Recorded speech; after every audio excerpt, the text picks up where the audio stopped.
सखी यरवा के खेला मन भर करेला हो। गिरा के भुइया मरेला चोट तब ना होला ओकर सपोर्ट। गिरा के भुइया मरेला चोट तब ना होला ओकर सपोर्ट।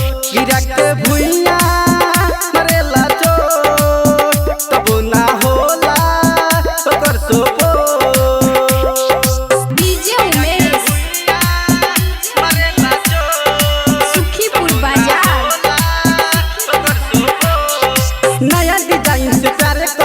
नया मिलल भतार जाने से ज्यादा हमरा के जाने रखेला हमर ख्याल। बुझे ना बात धरेला हाथ का कही सकी करे शुरुआत हो। बहिया में धकेल हमरा के सती जब चढ़ेला हो। का कही सकी यरवा के खेला मन भर करेला हो।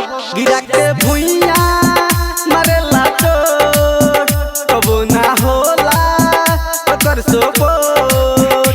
गिरा के भुइया मरेला चोट तब ना होला ओकर सपोर्ट। गिरा के भुइया मरेला चोट तब ना होला ओकर सपोर्ट।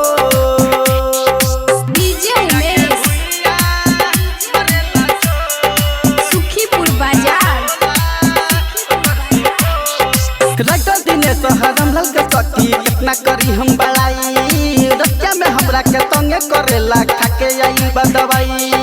राइटर दिने हरम लल के सखी कितना करी हम बड़ाई।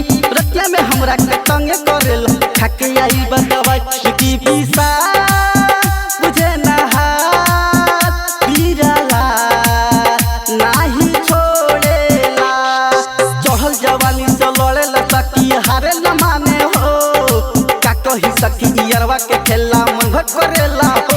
गिरा के भुइया मरेला चोट तब ना होला ओकर सपोर्ट। गिरा के भुइया मरेला चोट तब ना होला ओकर सपोर्ट।